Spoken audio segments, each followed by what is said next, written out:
It's a time-honored tradition, passed down from generations. And even though we don't know what tomorrow holds, we can do our part today to ensure the future of elk, other wildlife, their habitat, and our hunting heritage.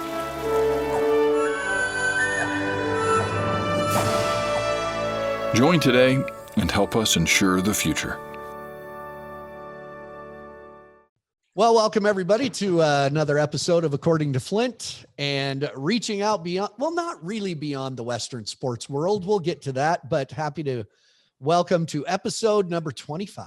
Good friend of mine, star of stage and screen. Here, I'll pick a couple of the credentials that I like. Making appearances on shows like CSI Miami. We've talked about that. More importantly, Murder, She Wrote, if I remember. You're going way back in the I'm going way back.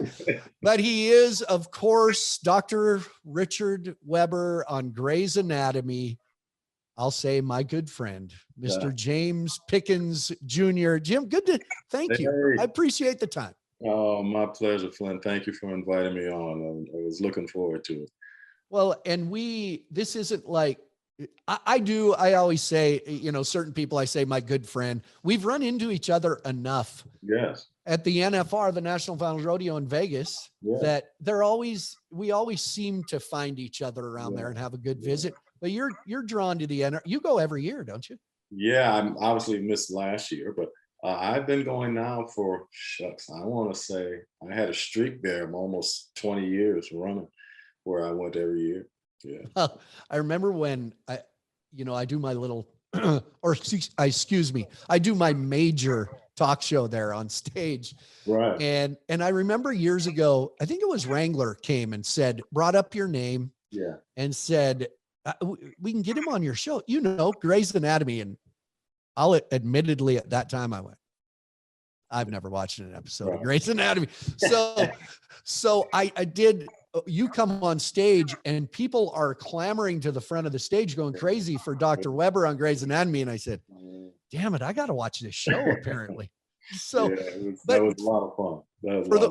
For the most part, that demographic of people, I think it's why there's certain Hollywood type people that moved to Montana. I know in my little tiny hometown of Ashoto, Montana, David Letterman has a place and nobody bothers him. It's just Dave walking down the street. The NFR, I would imagine, I've never walked through a Cowboy Christmas type place with you. I would imagine that rural America, they say hello, they're cordial, but it's not an obnoxious thing, that they're pretty good about that. I have to say, the times I've been there, and the fans have always been very gracious, and I've always been very appreciative of it. They are enamored with the fact that I enjoy the Western lifestyle. They get a big kick out of that. I get a lot of it. Wow, we love you on the show, but we're even more excited that you rope and that you love rodeo and all that stuff. So it's always a lot of fun when I get that. But I get quite a bit of attention there. But it's not bad. I've never, I can honestly say, I've never run into a situation where I felt uncomfortable. Why would I? But always fans have always been really gracious when I go to the NFR, and especially to the Cowboy Christmas and the other venues that are gifting venues. Well, I think I always judge. I can look, and this. Mm-hmm. If I'm at a rodeo or in public, I can look instantly at a person and determine if they're legit kind of know rodeo because of how they wear the stuff. You wear your Wranglers right. You got your hat shaped right. Mm-hmm. I'll give you credit. You know how to wear the stuff. Yeah. Good job. I got some street cred, some dirt cred.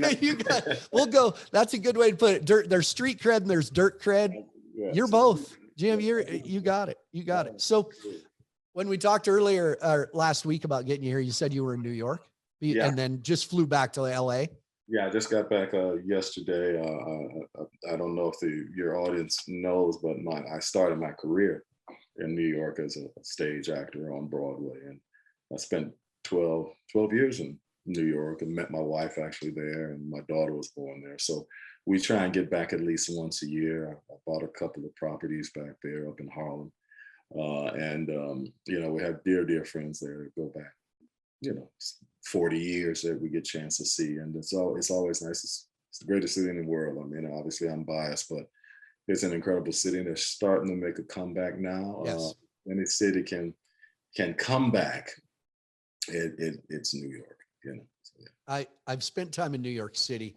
We have for 12 years about done a PBR in Madison Square Garden. Oh, And and I love going to New York. For one, I'm a pizza guy. oh yeah. There's no pizza in the world like New York City. John's Pizza off Broadway, off Times Square is my favorite in the world. Anyway, little tip for you. But I have never been to New York City in the summer. You don't want to go in summer. Too hot. Too hot. Sticky. Too hot, buddy. Yeah. Okay. You want to go to New York, you want to go in the spring or the fall. That's the best. New York in the springtime is amazing. But the summer, it's hot and sticky in the winters, but you probably, that wouldn't bother you being from Montana. But the winters, Coldest I've ever been. Coldest I've ever been, 9 degrees in New York City, the wind blowing through the buildings. Coldest I've ever been. That's cold. That's cold. Yeah, I've experienced a couple of those winters as well. So, yeah. You talk about your career in New York. Mm-hmm. One thing caught my eye when reading about that you were in New York, that you were in a production, didn't write it down. You were in a production with 2 other young Black actors, Denzel Washington, and I think Samuel L. Jackson. Am I right? Yeah, that's correct. Yeah, we were all young, kind of just getting started in the business. It was back, oh my God. Actually, this year will be 40 years since we did that production. It was a production of a soldier's play, which went on to win the Pulitzer Prize. It's the best play of the year. Amazing cast. And myself and Denzel and Samuel L. We've all stayed friends since then. And our kids have kind of grown up together. And we all kind of made the transition to LA together. We've been maintaining a great friendship, but it was an amazing experience for me. My first union show, and we went on to win just about every major dramatic award for a play that you could win that year. And it's probably in the lexicon of great American plays. Now, I was proud to be a part of it. I think there's a uniqueness I mean, every job is as important as the other, but I think in any type of entertainment or performing business, there's a uniqueness to it. And you sort of addressed what was in my mind about, I have a time about back in 1994, 95, where I was at the beginning of my career and what I do in the arena, and worked with some guys that were at the same stage of their career. We were young guys. We had a real passion for what we were doing. Mm-hmm. And because of that, there is a bond formed there because you're all in the same boat. Yeah.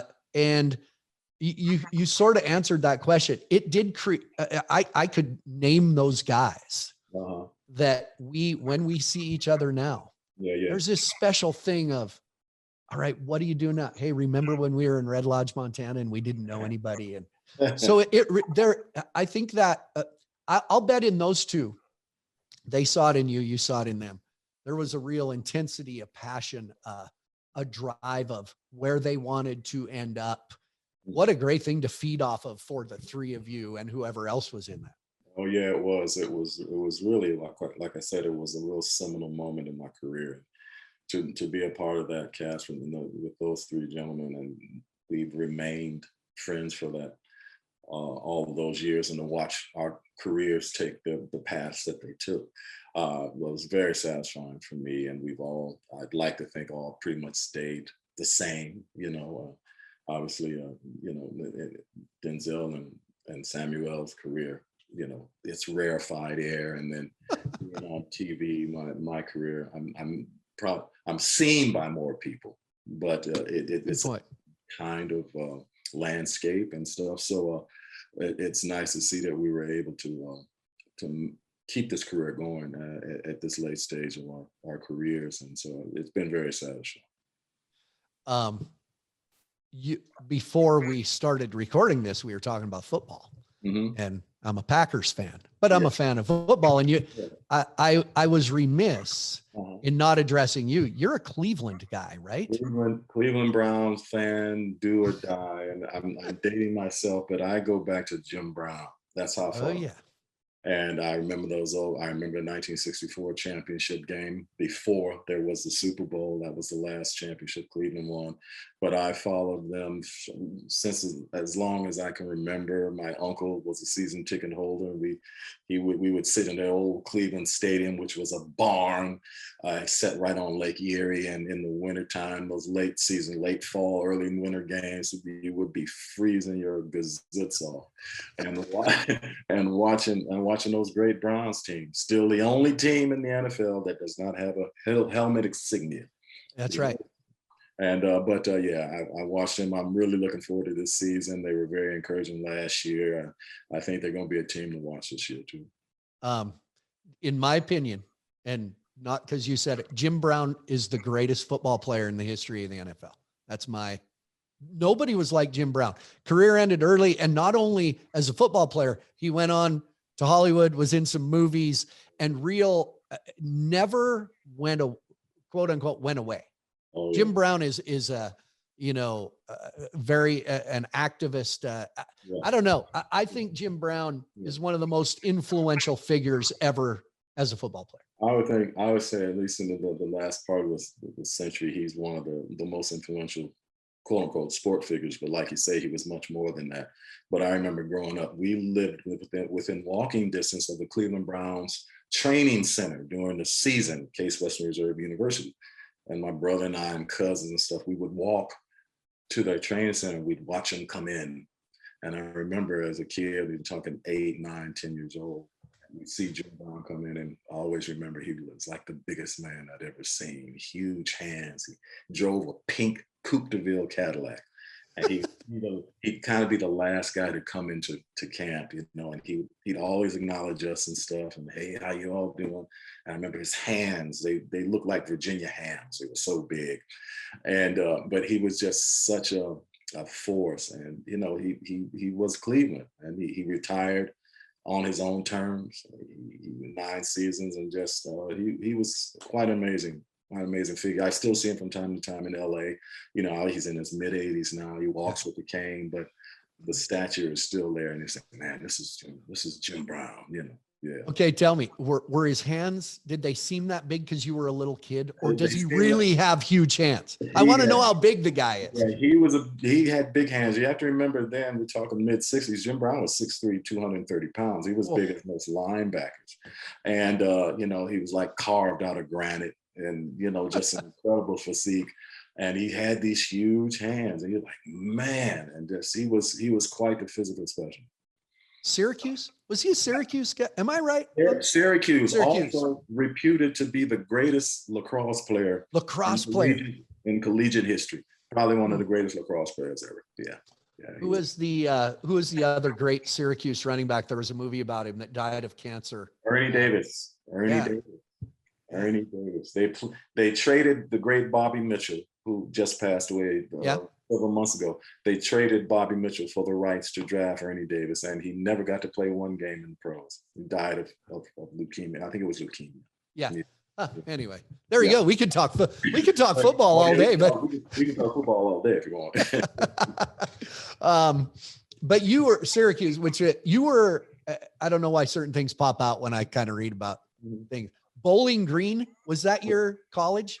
Falcons. Bowling Green, yeah, Bowling Green University Falcons, very good. Yeah, in the northwest corner of Ohio, about 20 miles south of Toledo. Yeah, and kind of rural farm country, flat as a pancake, and about 2.5 hour drive from Cleveland. Yeah, and that's where I went to school. Go Falcons. I went up in Ohio. Cooper Tires is based in Findlay, Ohio. Sure.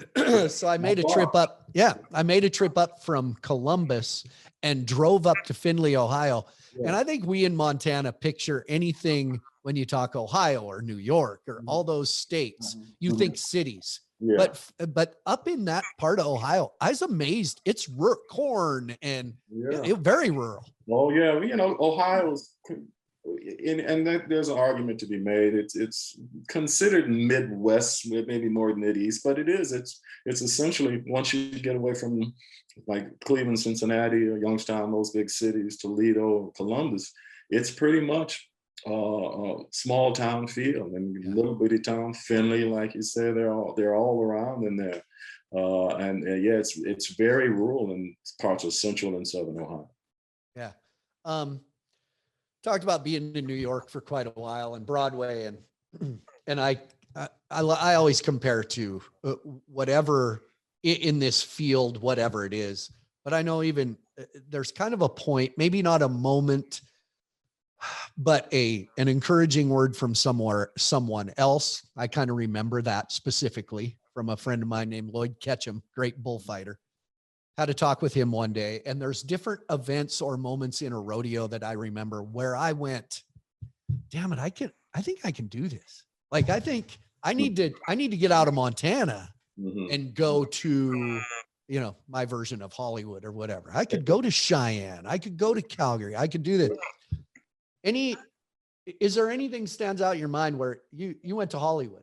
I mean, I know it's not, here I go, I'm going to Hollywood, but there's got to be something or an encouraging word or someone that stands out in your head that you go, man, that was a moment I said, I think I can do this stuff. I'm pretty good at this. Wow, that's an interesting question. Short story long, but anyway. That's okay. I got time. I've been in New York for, like I said, about 12 years, and had carved out a really nice niche for myself. And my agent at the time, who has since now been my manager we've got a relationship that goes back almost 30 years. He came out to LA to take a position at a mid-size, kind of what they call boutique agency out here. And the owner of the agency said, you could bring along some clients if and I was one of the first ones he approached and said, Jim, I'm transferring my business out to LA. I want you to think about coming out here. And I was resistant. I'd done really well in New York, and my family was starting to grow. My daughter had just been born. I think it was 1988. And so I kind of resisted. And he said, but look, if you want to make the transition from theater to film and TV, and theater is great for the soul, but it doesn't do a whole lot for the pocketbook. And so, and that's the nature of what it is. But if I would expand my career, I would need to come out and see if I could, test the waters. So I relented and came out in 1990 for what they called in pilot season, which is kind of a misnomer now. There's no pilot season anymore. Kind of all is year round. But anyway, I came out that August, and when I got there, and I kind of said, I can do this. I can do this. I had a resume that followed me, and at that time, casting directors in LA and stuff. A New York actor, that was impressive. If you saw New York credits, casting directors would take notice. So training. He's been there, and so that helped me a lot. Then I kind of got out there and stepped into the deep end, and it was tough the first couple, 2-3 years. Folks have to know you; they have to feel as though they're responsible for your success, and I get it. That's the nature of the beast out here. And then I remember a seminal moment. Now I look back, my very first job in Los Angeles was on the Roseanne. And I came on as this character who was different from. I'll get up to what I'm trying to make a point at. But I did this Roseanne show, and they started to call me back as a different character, who was the husband of one of the recurring characters on the show, who was a co-worker of Roseanne's character. Anyway, fast forward, that relationship has gone now just about 30 years, and I would come on and off on that show. And then when they rebooted, they called and said, hey, Jim, can you come and reprise your role again? I said, I'd love to. It's been a great relationship. John Goodman, I play his best friend on the show. And partner, and he and I go back to New York days. Laurie Metcalf, who plays Jackie, and I worked together in the theater. We did a play, and she's probably, I consider, one of the greatest stage actresses of all time. We worked together and stuff. So there was I had a nice cushion there when I came in, and those folks are still good friends of mine. But I think that moment kind of said, okay, I can do this. Hey, but that's cool when they reboot the show. Yeah. You're already established on Grey's Anatomy. Exactly. So when you come in as that reoccurring character, it's almost a cameo. Exactly. That's a cool thing that you're coming back to that. That's cool. Yeah, it's been a lot of fun. We have a good time. I've taken my girls to when they were young to a couple Broadway shows. Mm-hmm, mm-hmm. And one thing I told them, and one thing that's really cool about sitting in that theater, from this point forward, no matter where you go to a play, a show, anything, this is the standard. When you're on Broadway, that's it. Yeah. There's nothing above this. Yeah. We went to Wicked, because they were little girls. My other daughter and I went to a version of Cinderella. It was kind of a spoofy. So good. And I told him, this is as good as it gets. It's the greatest theater. It's the greatest actors. Yeah. That's what's cool to me about Broadway. Special to me about Broadway. Very special. It's going to be interesting to see how they reimagine Broadway now after 2020 and the pandemic. But they're talking about opening up back in September. So I'm anxious to see how that's going to look once they figure out all the stuff that you got to figure out. Yeah. When you talk about people knowing you, and when you flew back from, we talked about the fans at the NFR, when you flew back from New York, whenever it was yesterday, commercial, commercial. Did you fly commercial? So you're in. Yeah. Everybody, spoken from experience, everybody you're in a major city. I've flown out of New York, LA, Chicago. When you walk by first class, and make no mistake, usually I'm just walking by, we scan first class to see who's sitting in first class. Who's in here? Are you a put your head down, read a book? Do people stop and say hello? How's your flying experience on commercial airlines? For the most part, it's pretty non-eventful. Obviously, I do get noticed quite often, and once again, folks are very nice. They'll do a double take, and if we make eye contact, I'll acknowledge that, and a lot of times when I've got my head down, like you said, I may be doing something, kind of getting myself ready for my flight, or getting on my computer or something like that. But they'll stop and they'll acknowledge. They'll say I'm a big fan of the show, and every once in a while I'll say, "Would you mind taking a photo?" And they'll squat down by the seat, and we'll take something. So I don't have a problem with that. So, but I can honestly say it's never been a real treat. Well, let me clarify something too. I said usually I'm walking through, but I do get upgraded once in a while. And just so you know, if I'm flying out of Billings or Great Falls or Bozeman or even Las Vegas, I want you to know, once in a while I get that double take in a picture. I'm proud of it. It's flattering. Is it weird? I just thought it. To me, in my mind, I'm Flint from Choteau, Montana. Town is 1,800 people. Is it still a little weird to you that it just feels? You know what? I mean, I've been in the business now for over 40 years now. And obviously the last 17, 18, it's been a different thing, the celebrity thing has kicked in. And it's still, sometimes it takes a minute for me to get adjusted. My daughter will say, if we're together and you get stopped or something, she'll say, "Dad, you got to remember you're a big star, you're a big celebrity, folks." There's something about the celebrity, and I don't know if I can phrase this right. If America had royalty, it would be the same kind of vibe. But since we don't, celebrity is the closest thing people have to try to connect and say, this is something that is kind of it's outside of who I am, and I get a chance to see them on a regular basis, so I feel I know them. Folks feel like they, 10, 12, 15 Completely. million people have been watching me for 17 seasons. They feel they know you. They have an Sure. affinity for you. They have a connection there that makes it that makes their experience a little more real for them, if that makes sense.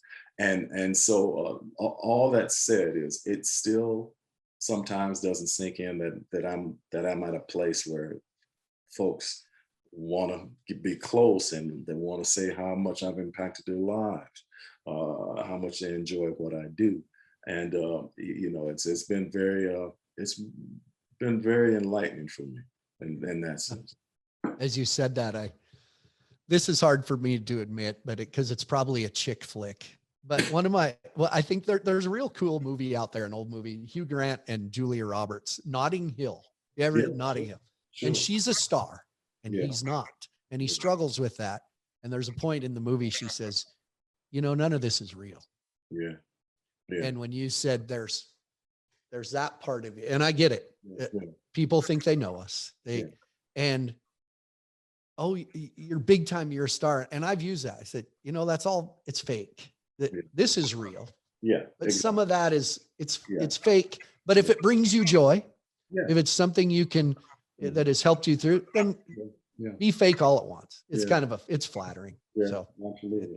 One of the biggest kicks I got, and you'll enjoy this. I was on a flight to Vegas to the NFR, and I happened to sit next to a gentleman. He got a cowboy hat on and sit down and looking kind of smallish on stature. And he looks over to me and said, "Oh, you're Jim Pickens." And I said, "Yeah." And I was geared up, my cowboy stuff. And he said, "Oh man, I'm a big fan of yours. I know you put on a rope in and the whole 9 yards." And it was one of the Negroni brothers. no. And he did this. We talked a whole 50-minute flight to Vegas. It was very cool. I have one of my really good friends, and you've maybe run into him at NFR. He does a lot of music for PBR. He's a big guy, funny guy. His name's Richard. He gets on a plane, not as long as we're telling airplane stories. Yeah. He gets on a plane in Albuquerque direct to Chicago. And he looks over and he's sitting next to Uma Thurman. Oh, wow. And he said, she's beautiful. He was late getting on the plane, running, and they start visiting. And he puts on Blazing Saddles on his thing. And she's like, "Oh my God, what is this movie?" So they start visiting.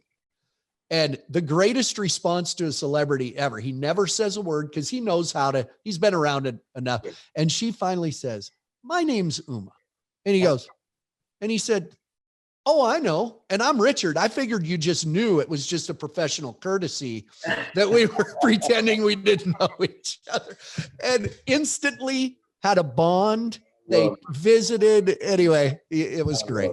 One of my favorite stories. Great story.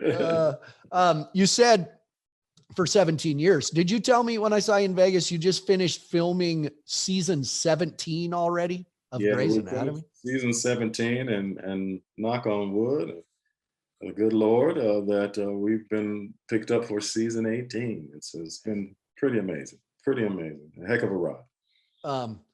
You film you talked about, and I understand pilot season, and it's all year round now. Yeah. What was for my own curiosity and people watching, was your filming season? When you say season 17, you filmed from when to when?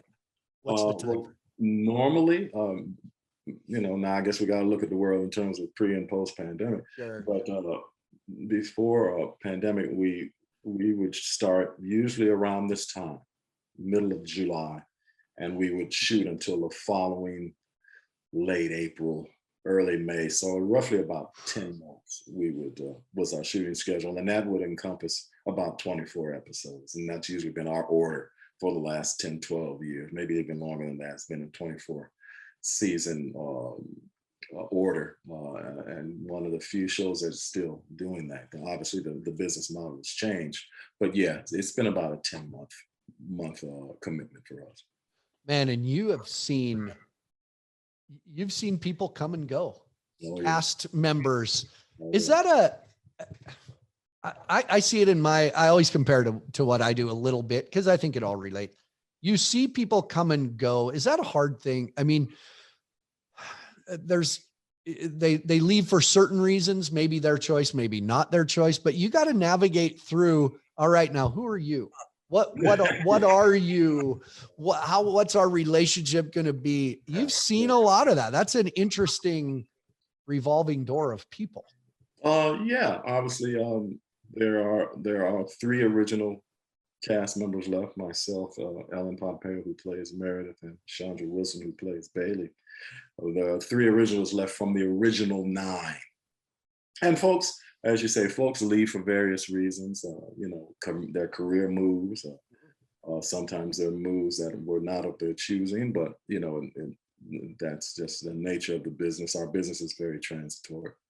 And folks come and go, and obviously to be on a show that as long as that I've been on, yes, there are going to be changes, and you look at it in terms of keeping it fresh and stuff. And yes, you do have to, hey, how are you, and who are you playing and stuff, and you usually meet those folks at our read throughs, and you look at it as, okay, this is part of what we do and how this business operates.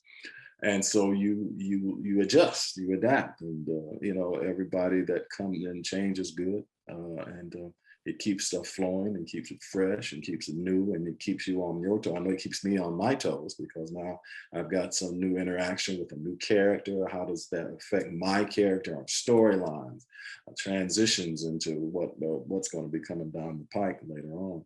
So I welcome it. And at this stage of the game, I was 50 years old when I got on the show, and at about that time, roles for African American, quote unquote, mature actors are few and far between. Not saying that I would not have worked had I not gotten the show. I'm quite sure my career would have been fine.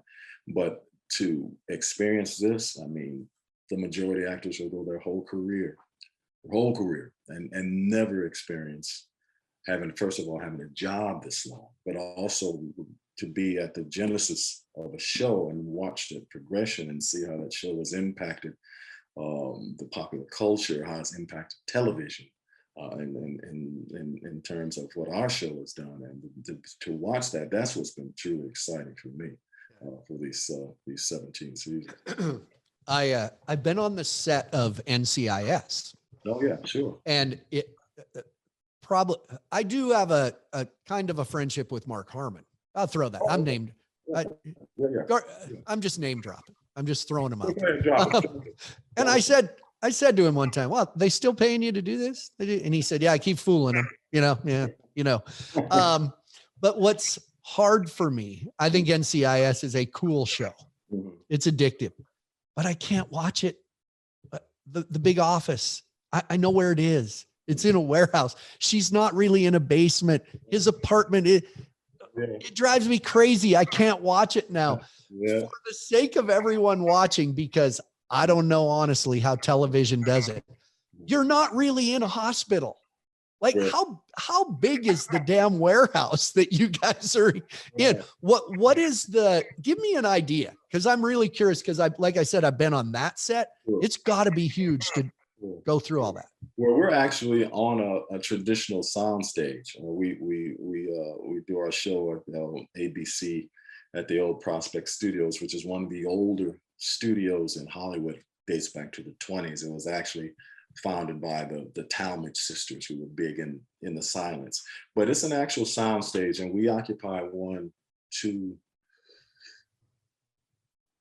we occupy 4 of the sound stages, and they trick it out to look like a hospital, like a triage and an emergency and an operating theater.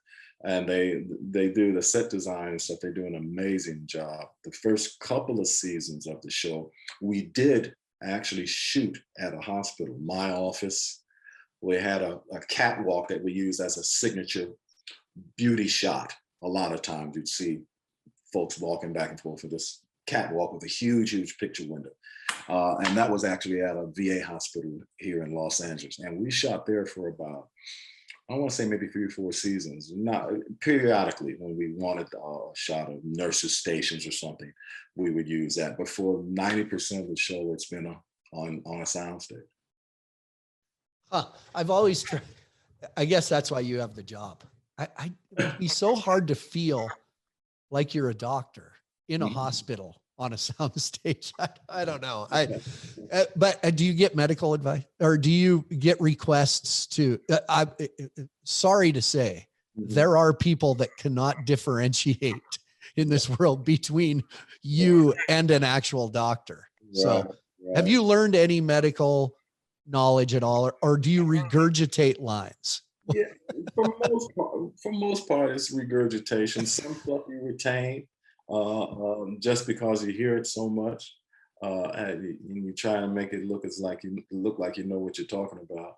But there's some stuff I've still retained, or if I'm watching a show that's actually taking place in a hospital somewhere, I just happen to know, I'll hear a word that says, "Oh, okay, so adhesions, that means scar tissue," or you're looking at pulmonary embolism, that means a blood clot. Oh, those things kind of come in your head. You say, "Oh, I know what that is," or a pulse ox. They put the little thing on your finger to get what your pulse is. So those kind of things. And I actually, when the height of the pandemic and ventilating, I know what that actually entails, because we had to perform those on the show. We had a doctor who would come in and show, this is actually what happens when somebody is ventilated.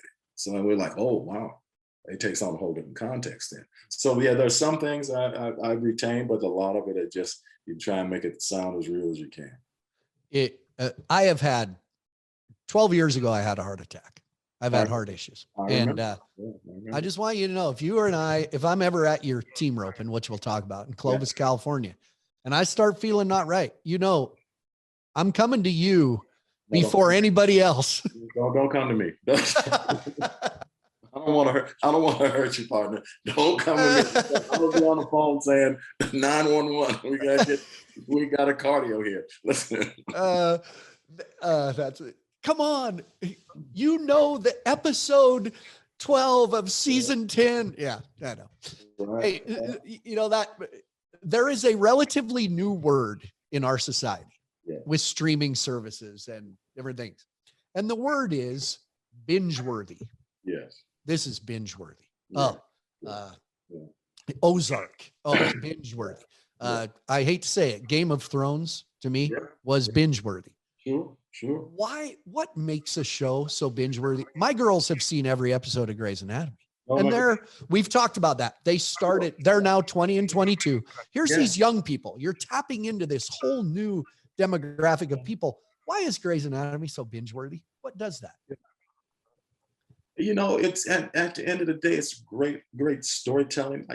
There's a quote, and I don't want this to sound negative in any sense, but there is a kind of soap opera quality about it. Completely.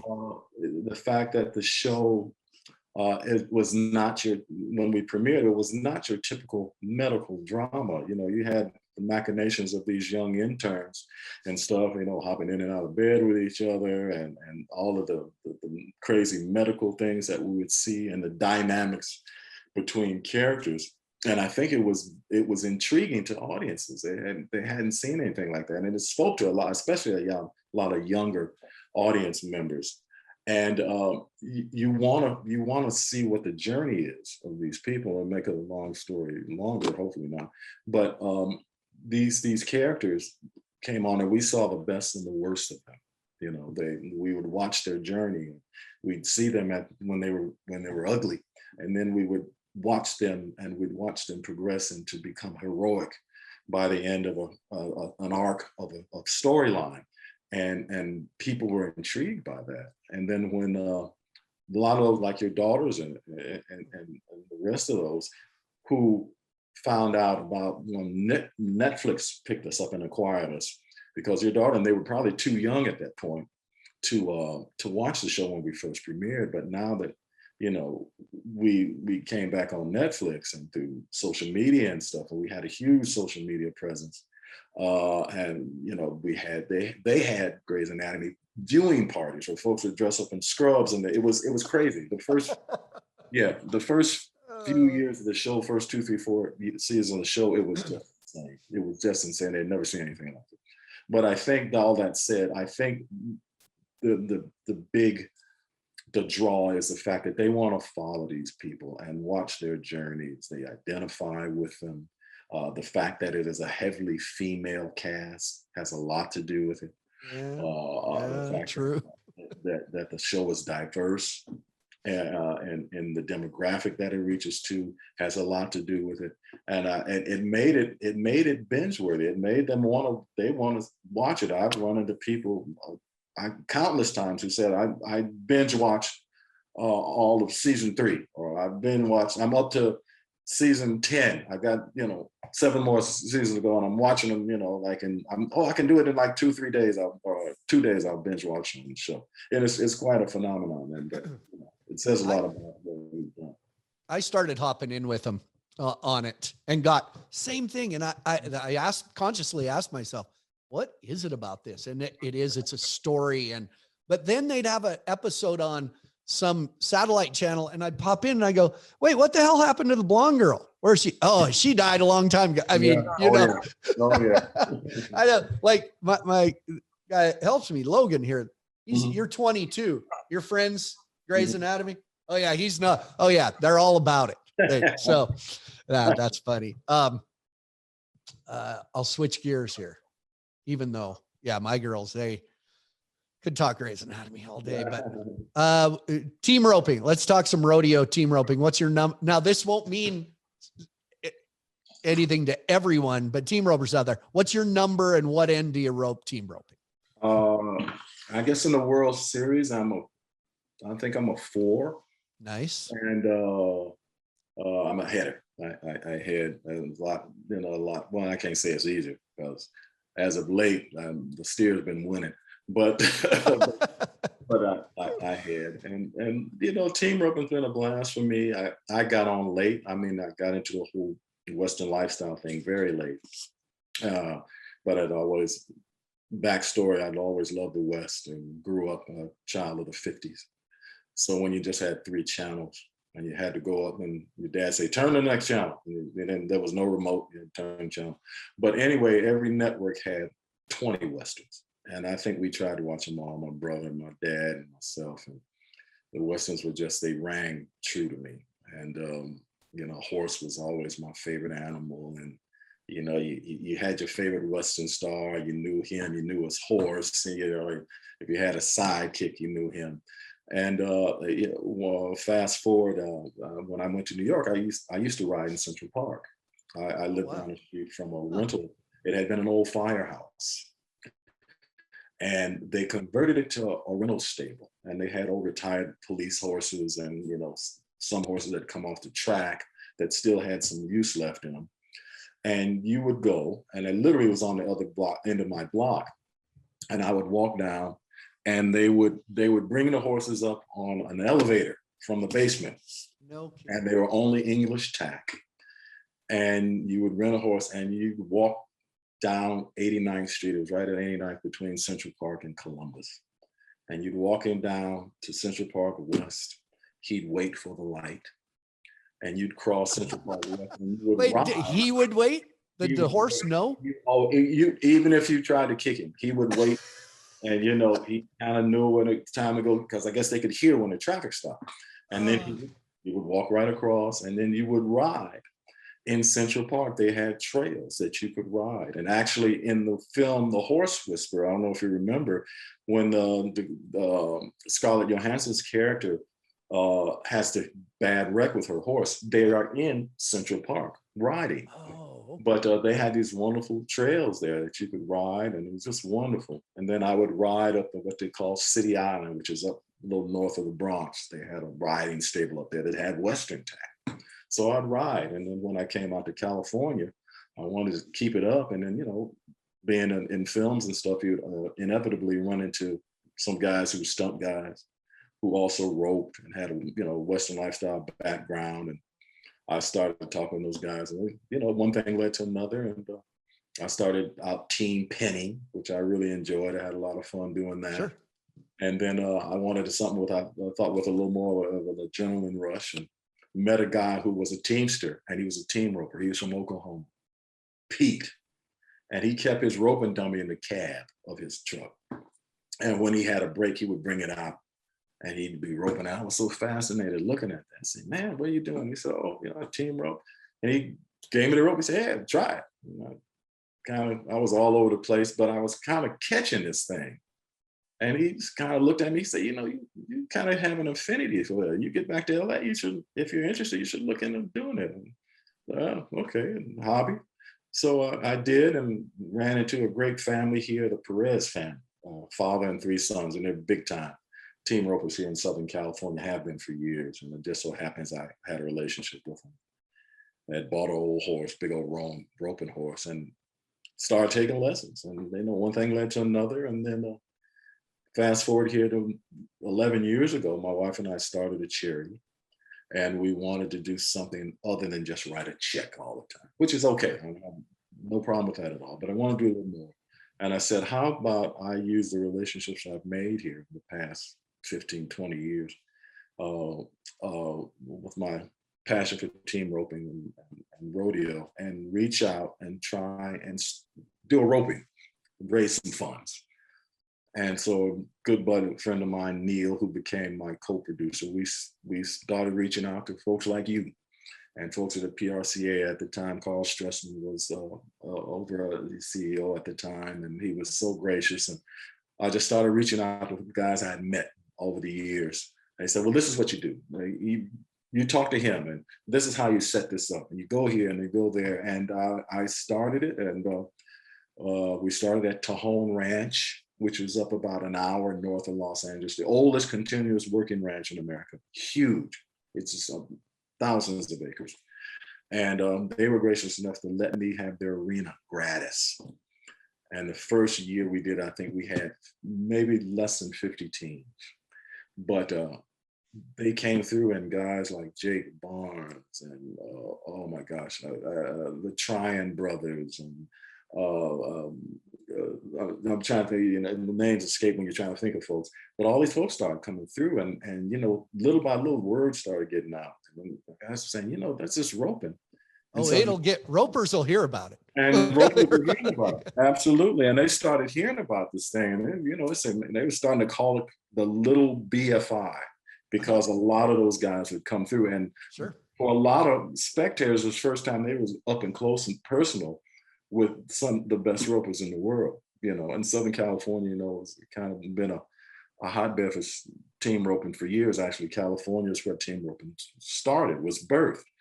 And but they started seeing these guys, and then I was approached by someone who had an affiliation with Clovis. And he said, you know, you got a really nice thing here. Have you ever thought about expanding or coming up north here to Clovis? You would double your team size. And, you know, the guys are right there. And I said, oh, I hadn't thought of it. We talked, and I said, okay. And Clovis was so gracious. We kind of started off their week right before the slack, and kind of ushered in their week and stuff. And we were there for 5 years, almost 4 years before, you know, pandemic and everything. But it's been a great relationship there. We've been able to raise some money for some great charities, and also provide those guys with a little bit of money from themselves, and give away great prize lines, trophy saddles, the whole 9 yards. Everybody, our sponsors have been really, really generous in doing that. So it's been a lot of fun. If you were to pick a place, I have a long history at the Clovis Rodeo. I started going there in the mid to late 90s till I went exclusive with PBR. You picked a good spot to talk about a good bunch of guys in a perfect place. Yeah. The Clovis Rodeo. What a good spot. Great guys. The Clovis Rodeo Committee was great. They were very gracious to us for the time we were there. And obviously they let us have their arena and for free, basically. And it was a great time, and it got us a lot of needed exposure. Obviously, it became a magnet for, you know, because you got Red Bluff there, you had Clovis, and you had Three Rivers, you got all those there, and so those guys were there. So it was, they're all rodeoing up there in the spring. Exactly. So it worked out great for us. So yeah, I can't thank the Clovis people enough. They were very good. as we record this here in a couple days, a friend of mine puts on a small rodeo up at the resort at Big Sky, Montana, just as kind of for the resort people up there. I'm team roping this weekend, Jim. It's been a while. I'm healing. I'm healing. I was gonna say which end. All right. I'm gonna heal. You know, I'll whoop up 2 feet on the corner. I'll slam them. My theory is don't practice. I learned this from my daughter Paige. If you never practice, you can never develop bad habits. So just watch those thumbs, man. Just watch. That's right. It's hard. It's always fun at the South Point when the big team roping's there to go play blackjack because they can't pick up their cards because they don't have thumbs. I know. I'm thinking my daughter Shelby, my girls, by the way, are on the college rodeo team at Montana State. They love roping. They rope. And my daughter Shelby is always broke because she loves team roping. But I think she's a 4 or a 5 header in there. Okay. It's addictive as hell, though. It's very addictive. I didn't realize how addictive it was, man. And I think now with the World Series and stuff, a weekend warrior like yourself and me, we can go and we'll mess around and win a bunch of money if all the stars align, right? Yeah. I think that's what's really been the big draw now is, wow, we can win more money than the guys on the pro rodeo tour if you get it right, Yeah, I should clarify if people watching that team roping has developed an amazing handicap system that's created a market much like the barrel racing horse world, where you're a 4, the highest you can be is a 9, maybe, and I think it's a 9. Is then after that you're an open roper. I guess they consider you an open roper after that. But so people know. So if you and I rope together, you're a 4, I'm healing. They would probably, I don't know that I've ever had a number, so they'd make me like a 2 or 3. So if there is a number 7 roping, our combined numbers can't meet that. So we could enter the number 7. We're not roping against Clay Tryon. No. We're not roping against Kyle Lockett. We're roping against people of our skill level, and those suckers will pay 8,000-9,000. Oh yeah, to win. Just an entry fees. Just an entry. Yeah, but yet to your point, yes, we could rope in an 8 or a 9. And come away and win you several $1,000 on something that's a hobby. We're on. We're at you and me. I'll heal for you. I'll scoop them up. Okay. I'll spend one for you. I'll spend a couple for you. What is it? We got to get 4 steers down. I think I could spend 4 for you. The way I figure it, healing, throw it down there. Something's bound to step in it eventually. That's all. All you got to do is catch. All you got to do is catch. My daughter says that, Dad, all I got to do is catch 4 and we'll win $3,000. No, that's not true. You got to catch 4 and I got to catch 4 at the same time. Oh, that's quite a world. Real quick, and I won't keep you much longer, but I have a really good friend and I know you've communicated with him. I think Keith Ryan Cartwright. Oh, sure. Absolutely. Very, very good friend of me. He was our writer in the PBR for years, and we're very good friends. Looks like Elton John. Anyway, he is soon to release, I believe, first part of November. I know how hard and long he has worked on this, and so proud of him. Such a great guy. History of Black Cowboys in America. I can't remember the entire title, but really goes back to the history of, his inspiration was Murtis Deitman. In the bull riding and what he went through in the 60s trying to win a world title, should have won a world title. What an interesting concept by Keith. And I know you communicated with him, contributed with him. Yes. There is a deep history there. When you talk about watching Westerns and the rodeo world, deep history with African-American cowboys in this country. Absolutely. And talking with Keith and actually there that same weekend they brought the Bill Pickett Rodeo in there to be televised for the first time in their 37-year history. But yes, there is a deep history of the African-American cowboy and their contribution to the West. I mean, 1 out of every 4 cowboys who was on a cattle drive was African-American. Like you said, Murtis Deitman. There were tons of them that obviously the history books, left out. But they had an amazing contribution. Obviously, Bill Pickett, the man who was credited with creating what is known as, well, it's steer wrestling now, but it was bulldogging. Interesting little tidbit. Ty Murray was one of the announcers for the telecast for the Bill Pickett, he and along with Fred Whitfield. And Ty got out his phone. He said, "I want to show you something, Jim." And he pulled out a picture, and his great uncle and his grandfather had worked on the 101 Ranch. And he said, he pointed, he said, "You see that man right there?" He said, "That's Bill Pickett." Bill Pickett was part of that crew. And he said, "That's my history with Bill Pickett, was going back to my grandfather, my granduncle, and the 101 Ranch. And Bill Pickett was on that crew." So that relationship has been great. Obviously, our influence in the past 30 years with the PRCA has been great. I mean, you got Fred Whitfield, you had Charlie Sampson, who's a dear friend of mine, as is Fred. Sure. We just had Shad Mayfield, who was just crowned a tie-down champion last year. Corey Solomon, there's been a lot of Tommy Cook. And the presence has been few, but it has been instrumental, I think. And Keith's book highlights the fact that we were such a part of that fabric.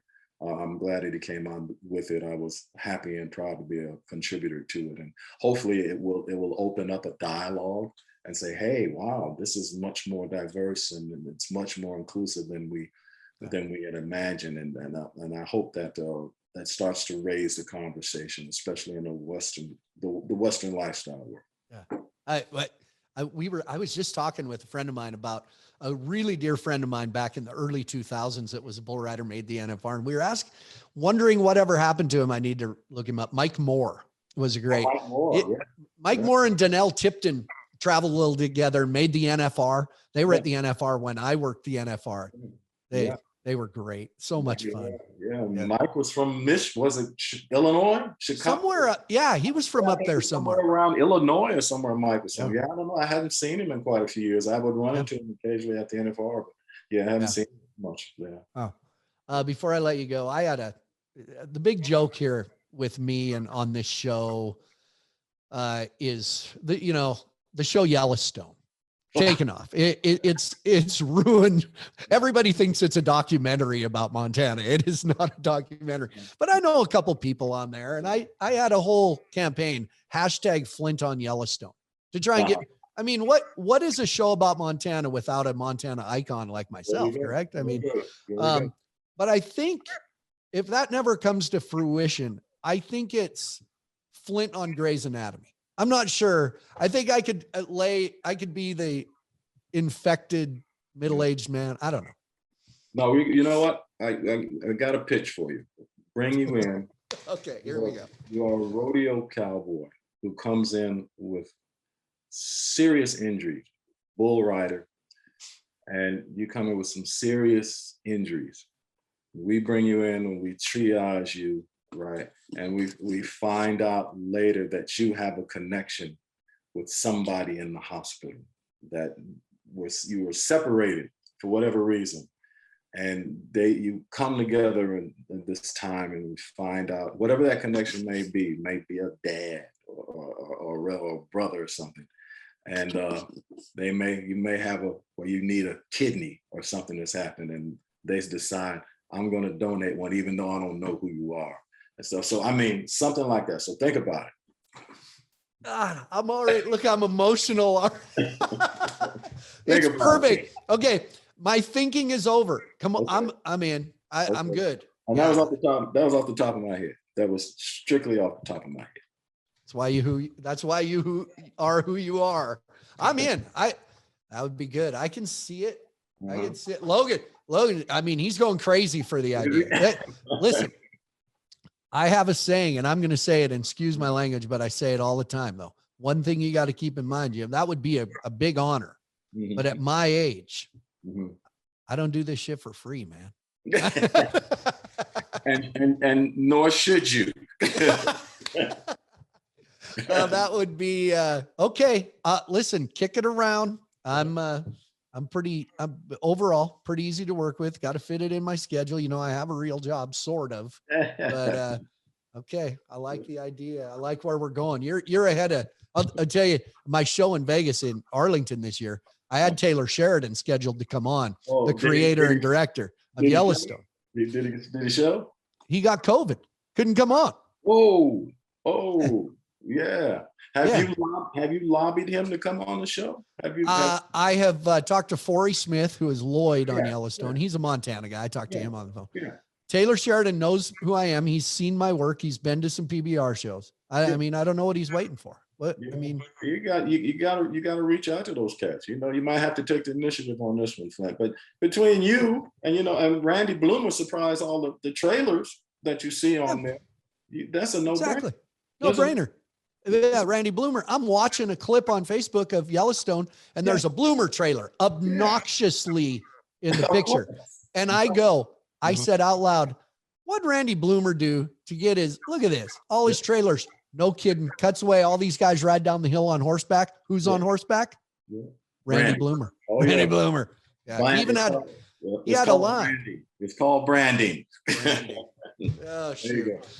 Well, listen, don't want to keep you all day. I know you're busy, and I know you're in New York, flew home. The time you take for my show in Vegas, whenever you're on, the time you took today, I do tell people we're friends, and I hope that's okay. That's cool.